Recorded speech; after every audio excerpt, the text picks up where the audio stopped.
সূর্যটা মাথার কাছে চলে আসবে ভাই সেদিন। সূর্যের প্রচন্ড তাপে মাথার মগজগুলো ভাতের মাড়ের মতো গলে গলে নাকের ছিদ্র আর কানের ছিদ্র দিয়ে বেয়ে বেয়ে পড়বে। জিহ্বাটা তৃষ্ণায় বেরোতে বেরোতে নাভি পর্যন্ত এসে ঝুলে থাকবে কুকুরের মতো, ক্লান্ত শ্রান্ত ঘর্মাক্ত পেরেশান, বাঁচানোর কেউ নাই। মায়েশা জিজ্ঞেস করলেন, ইয়া রাসূলুল্লাহ, don't they feel any shy? Nobody belong any garment in their body, no dress in their body. তাদের দেহে কোনো ড্রেস নাই, পোশাক নাই। নবী রে, এতগুলো মানুষ উলঙ্গ, লজ্জা লাগবে না? বিশ্বনবী বললেন, আয়েশা তুমি লজ্জার চিন্তা করো, সেদিন বাবা ছেলেরে দেখে দৌড়ে পালাবে, মা তার মেয়েকে দেখে দৌড়ে পালাবে। আমরা খালি আজগুবি শরীফের গল্প হাদিস বানায় দিছে, মাথার আদাত উপরে সূর্য থাকবো, মস্তক টকবক টকবক ঘিলু টকবক টকবক কইরা বলকাইব, গইল্লা গইল্লা পড়বো আর আপনি কইবেন পানি পানি পানি।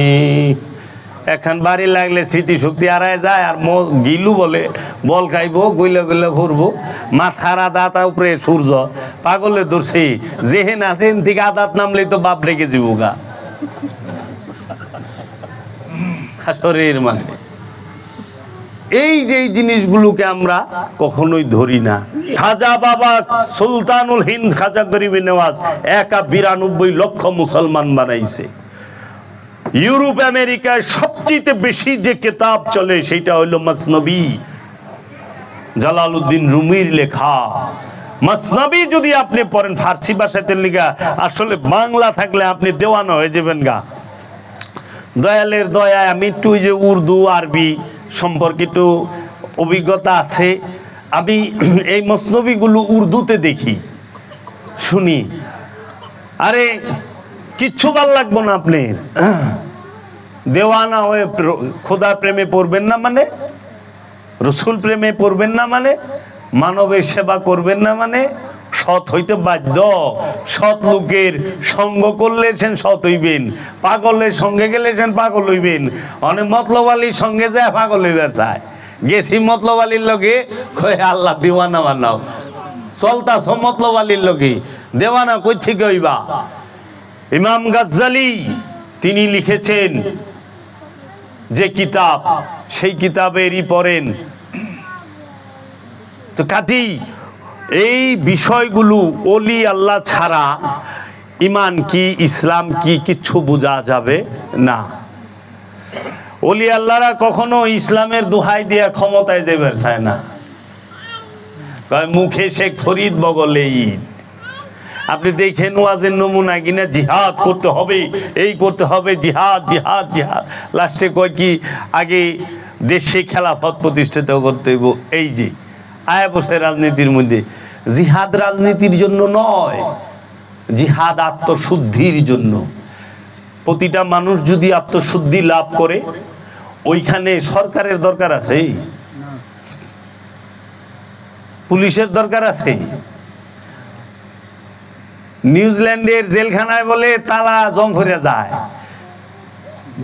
পেপারে নিয়ে বললাম। পরে নরওয়ে থেকে কিছু আসামি কর্জ আনছে, যে আমাকে কটা আসামি দেন, জেলখানাটা সচল থাক।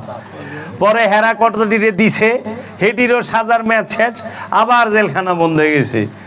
আর আমরা কি চিজ রে বাবা, নামাজ পড়বার গেলে মসজিদে আমাকে টেনশন থাকে, জুতাটা নিল হয়ে গেল, মোবাইলটা নিল হয়ে গেল, মানি ব্যাগটা নিল হয়ে গেল, মার্কেটে গেলে টেনশন, মসজিদে নামাজ পড়ে যাম হেনে টেনশন। নিরিক বর্জক জুতার দিকে জায়গা লে যায় তু অহন্তরি তো ওয়াজ করে জুতা চুরি থামাই পারলাম না। মেরাজে যাইব কবি, ওয়াজ শুই না তো জুতা চুরি থামতাছে না, থামতাছে মোবাইল চুরি থামতাছে না। তাহলে এই জিনিসগুলোর মধ্যে জোর দেই। সব জায়গায় আমরা টেনশনে থাকি কেন? আমাদেরকে বানায় ভালাইছে। ফকির রাজনীতি করে না, ফকিরের জন্য রাজনীতি হারাম। ফকির যদি ভিক্ষা দেয় ওইটা বাদশাহী। খাজা বাবাই ভিক্ষা দিছে মোহাম্মদ গুরিরে বাদশাহী। খাজার ভিক্ষা, ফকিরের ভিক্ষা। বাবা শাহজালাল ভিক্ষা দিছে ফকিরে সুলতান গিয়াসুদ্দিন আজম সারে ভিক্ষা, এই সিলেট সাম্রাজ্য যা রাজত্ব কর। অনেক ফকির যারা নিজেকে দাবি করে হেরাই দি এমপি সাহেবের পিছে পিছে দৌড় ভরতাছে। ডাল মে কুচ কালা হ্যায় না, ফকির ফকিরই, ফকির বয়া থাকবো।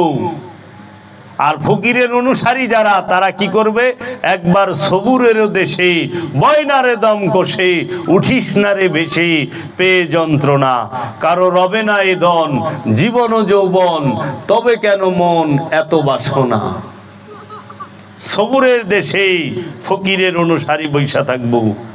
কে আইব ফকিরের অনুসারীরে টাচ দিবার? যাই না হুই না বিষ কান্দে লইব।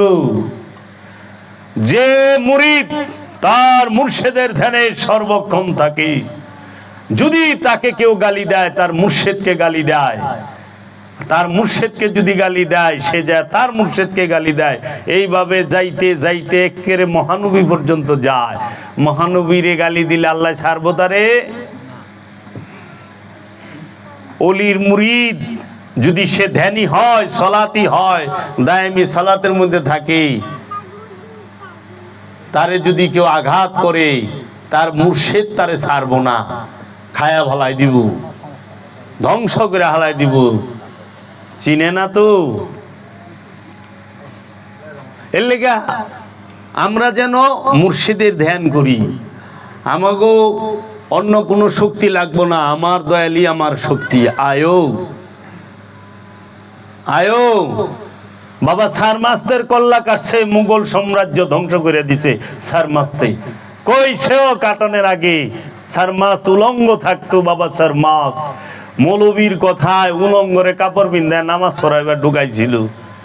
তো মৌলবী যখন সূরা কেরাত পড়ে, বাবা সারমাস্ত তার দিব্য দৃষ্টি দিয়া দেখে মোল্লার নিয়ত হইল রাজা তারে এনাম দিব, পুরস্কার দিব। তখন সারমাস্ত কইছিল, তোর মনের নিয়ত আমার পায়ের নিচে একটা গালি দিয়া। তুই যে মনের নিয়ত যে আজকে সুন্দর কেরাত পড়তাছি, আমারে বাদশাহ সে একটা মুক্তার মালা, মনির মালা ফেকে দিব, ঘরে জুয়ান মাইয়া বিয়া দেয়া পারি না, টাকার অভাবে মেয়াগো বিয়া দিমু। সারমাস দিব্য দৃষ্টি দিয়া চায় দেহে তোর মনের মধ্যে সম্পদের চাওয়া। তখন সে বলছে যে তোর নিয়ত আমার পায়ের নিচে। এই কথা করে ধাক্কা দেওয়া বাইরে গেছে মসজিদ থেকে। তখন ওই সময় একটা গালি দিছিল, এইভাবে বলছিল উর্দুতে, সোয়ার কা বাচ্চা তেরি নিয়ত মেরি কদম কা নিচে। তোর নিয়ত হইলে আমার পায়ের নিচে। তুই কি কস? যখন রাজার সামনের থেকে বাইরে গেছে, নামাজের থেকে বাইরে গেছে, ইমামের থেকে বাইরে গেছে, তখন ফতুয়ায় কি কয়? কয় ফতুয়ায় ওয়াজিবুল কতল, কতল করা ওয়াজিব। কয় হ্যাঁ হ্যাঁ, হুকুম তামিল কি যায়।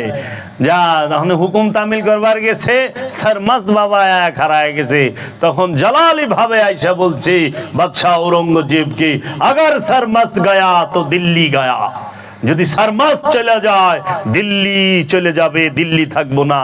সুলতানুল হিন্দ খাজা বাবায় দিল্লি দিছিল, আর সারমাস্তে কাইরা লেগে গেছে। দিছে অলি, নিছে অলি। অলির লোকে বাহাদুরি, অলির লোকে বাহাদুরি চলে না। আগার সারমাস্ত গায়া তো দিল্লি গায়া।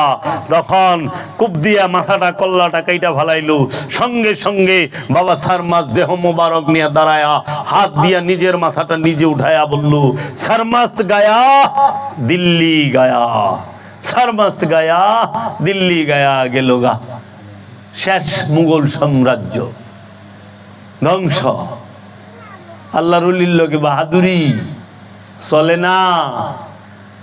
পৃথিরাজ রে, পৃথিরাজের বড় বড় সাধক কইছিল খাজা বাবা যে আনবার চাও খরম দেয়া টুকা দেও, খরমটারে কও জানি টুকা দেয়া, টুকা দেয়া, টুকা দেয়া, টুকা দিল হে। এই জন্য কেউ কইছিল মুখ আল্লাহর অলির মাজার ভাঙ্গা ফালাইবো। তাই বাবা জাহাঙ্গীর জালালি ভাবে কইছে এই সরকারি থাকবো না যদি ওইখানে হাত দেয়। শাহজালালের মাজারে বম ফোটাও, খায়া ফালাইছে না শাহজালালে? শাহপরানে বিছুন বিদ্যা খায়া লাইছে। আল্লাহর ওলি তো এরা সীমা লঙ্ঘন পছন্দ করে না। থাকো, তারা শেষ পর্যন্ত দেখে। মাওলা হুসাইন সে কি করলো শেষ পর্যন্ত দেখে। তারা তো হুসাইন মাওলারই আওলাদ। কারবালায় যখন একের পর এক আওলাদকে কাটতেছে, মাওলা হুসাইন দাঁড়ায় দাঁড়ায় দেখতেছে আর সুযোগ দিচ্ছে যে দেখি বোধ শক্তি জাগে কিনা, বিবেকের দরজায় করা নারে কিনা। শেষ পর্যন্ত সমস্ত আওলাদ দিছে, প্রেমিক দিছে, বাইগনারে দিছে, বাইস্তারে দিছে, সবাই রে দিছে, দিয়া লাস্টে দাঁড়ায় রয়েছে। তখন সামনে দাঁড়ায় বলছে, খবরদার আমার দিকে হাত বাড়ায়ও না, আমার দিকে হাত বাড়ায় না, আমি ইমাম হুসাইন দাঁড়ায় রয়েছি। এতক্ষণ যাগো শাহাদাত করছো, তারা হুব্বে রসুল, হুব্বে ইমাম হুসাইন, আশিকে ইমাম হুসাইন, আশিকে রসুল, আশিকে পাক পাঞ্জাতন, তাদেরকে আমি সাফায়াত, আমি ক্ষমা মাগফিরাত করাইতে পারবো, আমি আছি। তোমরা আমার সন্তানদেরকে, এই ইমামদেরকে শাহাদাত করেছো, ইমামে আলী আকবরকে শাহাদাত করছো, ইমাম আলী আসগরকে শাহাদাত করছো, ইমাম কাসিমকে শাহাদাত করছো। আমি ইমাম হুসাইন তোমাদের মাগফিরাত করাইতে পারুম, কারণ তারা মাসুম, তারা ইমাম, ইমামের শাহাদাত আমি, তোমরা যে করছো আমি মাগফিরাত করাইতে পারুম। খবরদার আমার দিকে হাত বাড়ায় না, আমার দিকে হাত বাড়ায় না, কারণ মাওলা হুসাইন তাদেরকে বারবার সুযোগ দিছে।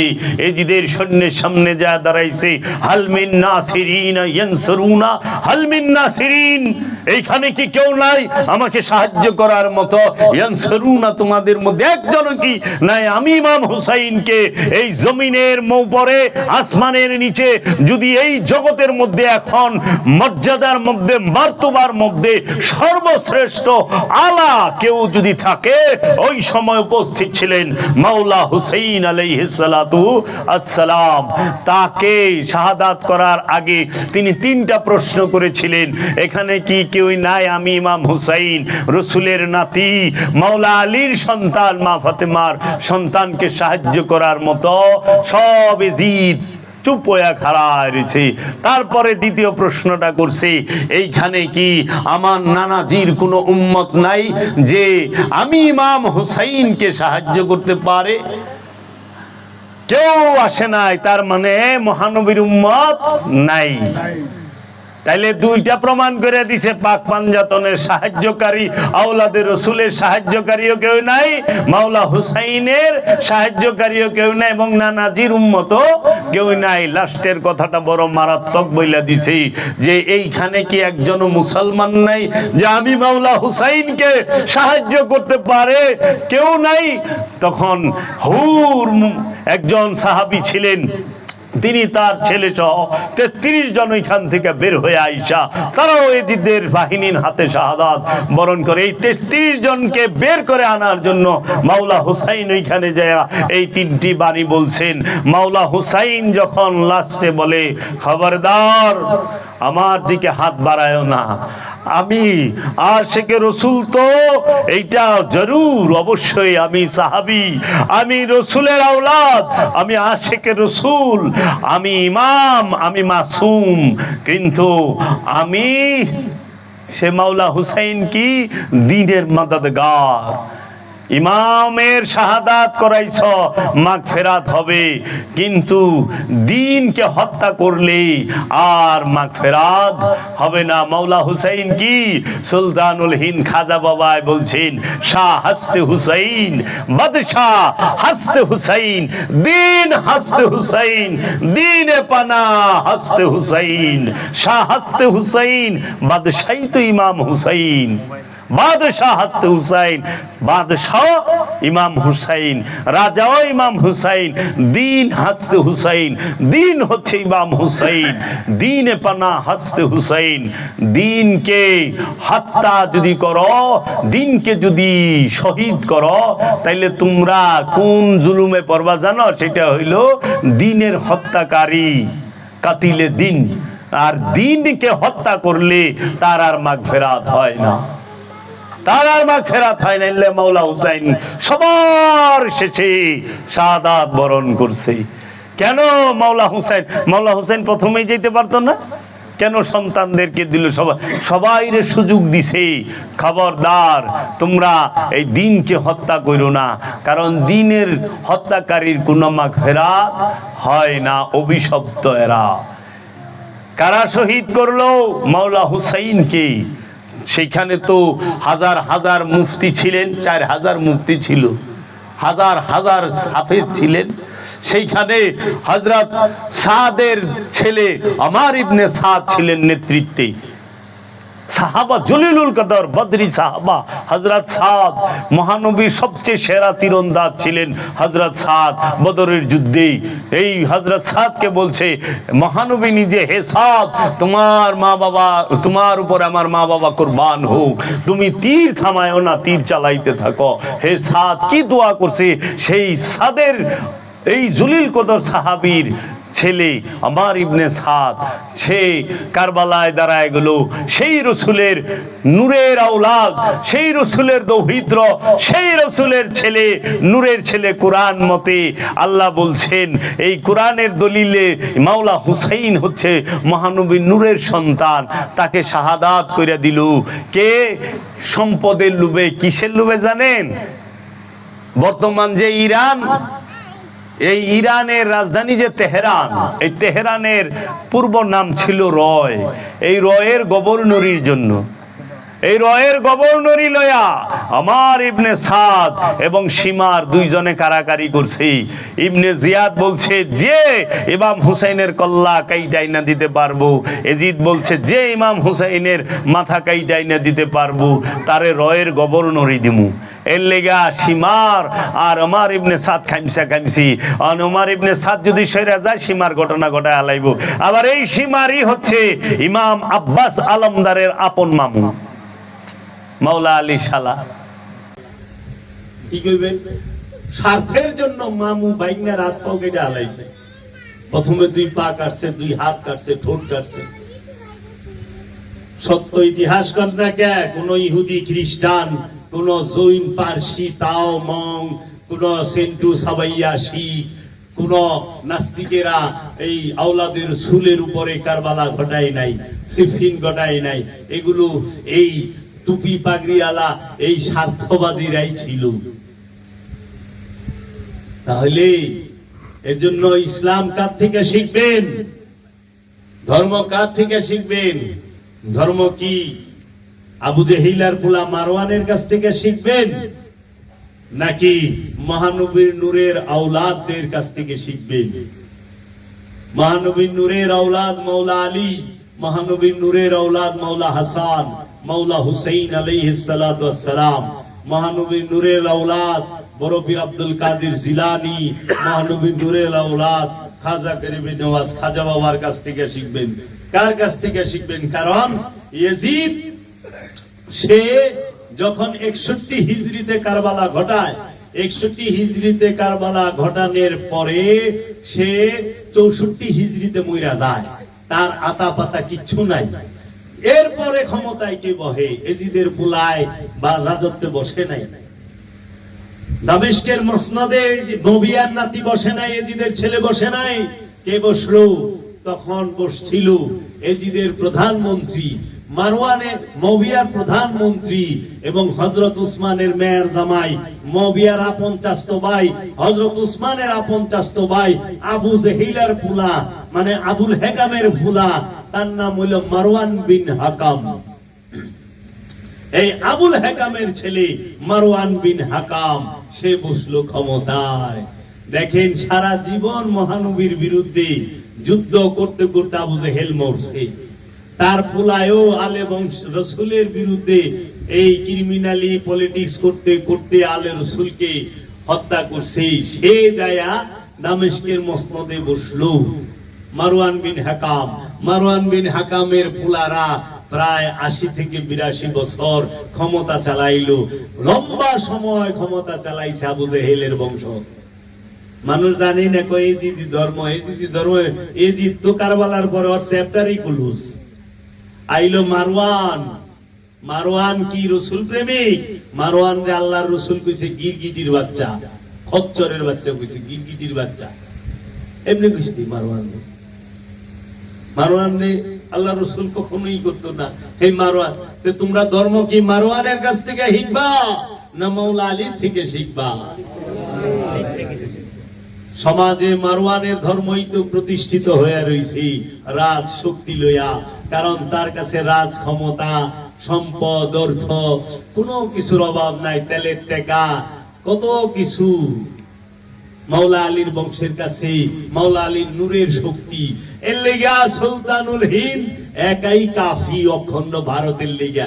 কত জনে কাকা কাকা কথা আছে, না গিলাপ থামায় পারে? গিলাপও থামে না, মহিষও থামে না, গরুও থামে না, খাসি থামে না, থামে? এই যে কত বাস করবা সে দিয়েন না, দিয়েন না, কোনো লাভ নাই, দিয়েন না, দিয়েন না, দিয়েন না। ডুল বাইরেতে বাইরেতে লো যাক কই যান দয়ালের বাড়ি দিয়ে শিরিক শিরিক কই এইটাই তো করবার আইছি, শিরিকটাই করবার আইছি। আপনি তো ইমানদার থাকেন। ওলিদের কাছ থেকে ইসলাম শিখতে হবে, ধর্ম শিখতে হবে। মহব্বতের কাছ থেকে মহব্বত শিখবা, পাথরের কাছ থেকে মহব্বত কি শিখবা? পাথর সারাদিন চাটলে পিপাসা মিটবো, যাও জিবলা ভিজা ছিল ওটাও হুগাই যাবে।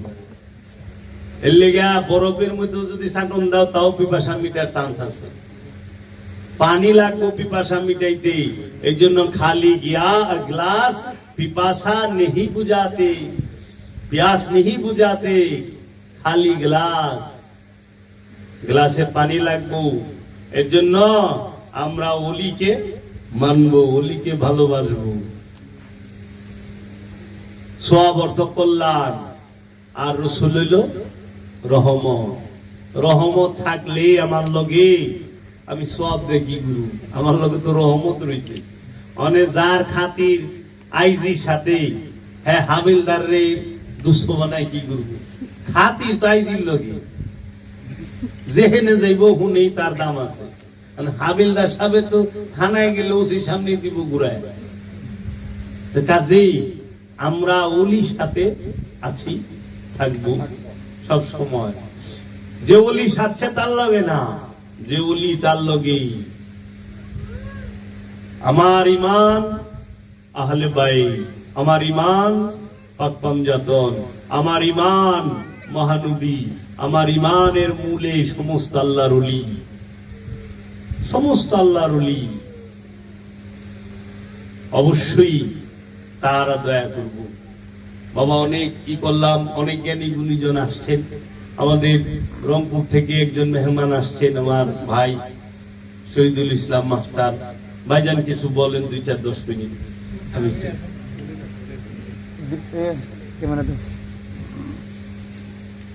অনেক জ্ঞানী গুণীজনই আসছে।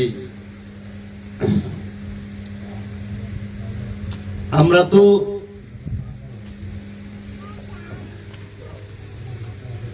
প্রেমের বাজারে কালামে কয় ইউসুফের রূপ বিক্রি করবার লেগে জুলেখা বাজারে গেছে, কেউ খরিদ্দার নাই, লাস্টে জুলেখা নিজেই কিনে নিছে প্রেমের বিনিময়। ইউসুফের রূপের খরিদ্দার হইল জুলেখা। এর লেগে একজন শায়ের বলছে, जिस पर जुलेखा आशिक हो जाता है उसी को यूसुफ कहते हैं। যার রূপের উপরে জুলেখা দেওয়ানা হয়ে যায়, পাগল হয়ে যায়, তাকে ইউসুফ বলে। আর जिस पर खुदा आशिक हो जाता है उसी को मोहम्मद कहते हैं। যার রূপের উপরে, যার উপরে আল্লাহ নিজে দেওয়ানা, তাকেই মোহাম্মদ বলে। আরে সেই মোহাম্মদ সাল্লাল্লাহু আলাইহি ওয়াসাল্লাম বলে এই মোল্লার মতো, নাউযুবিল্লাহি মিন যালিক। হ্যাঁ, কি কয় না কয়?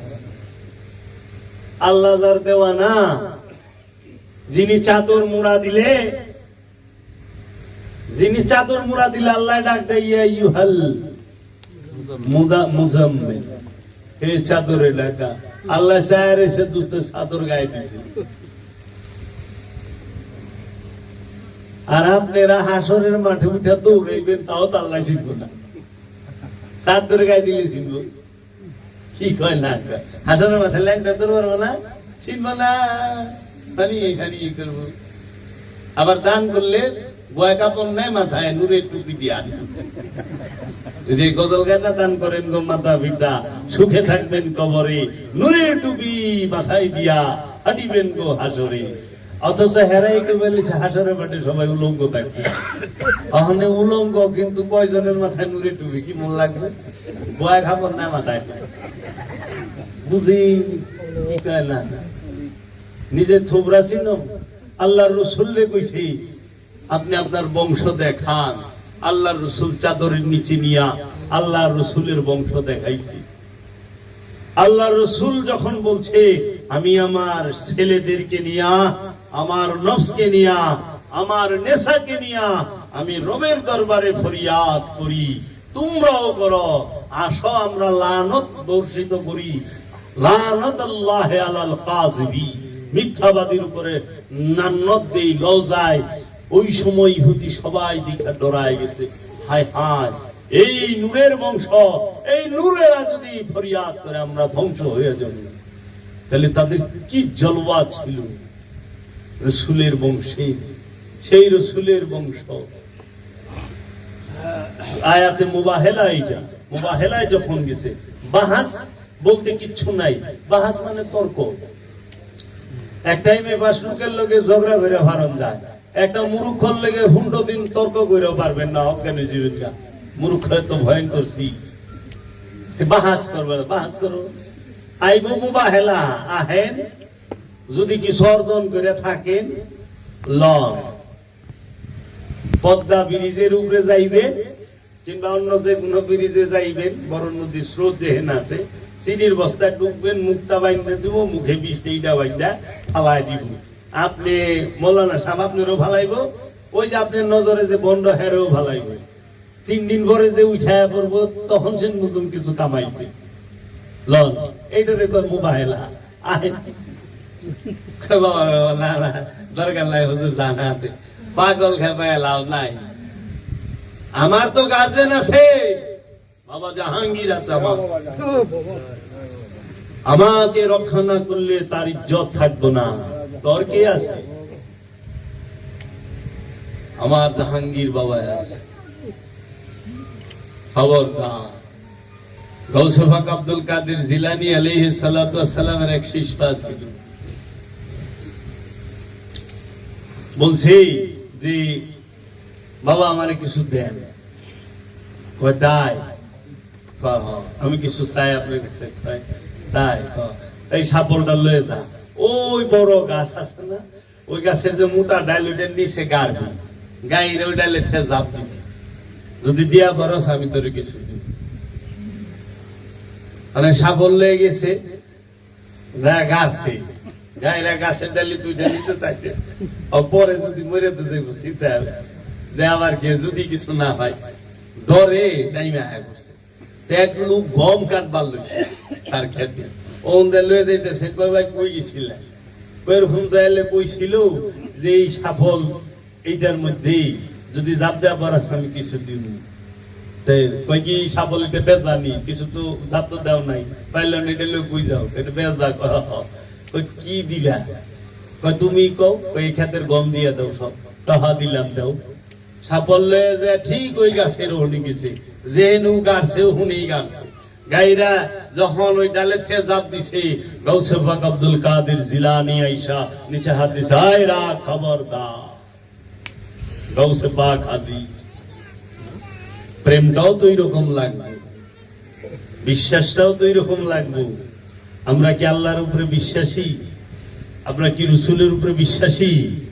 আমরা কি মুর্শিদের উপরে বিশ্বাসী? না, আমরা কুরআন বারবার বলতেছে তাহারা মনে করে তাদের সম্পদ এবং ক্ষমতা তাদেরকে রক্ষা করিবে, কিন্তু না, তাদের সম্পদ এবং ক্ষমতা তাদেরকে রক্ষা করিবে না, করবে তার রসুল এবং তার রব।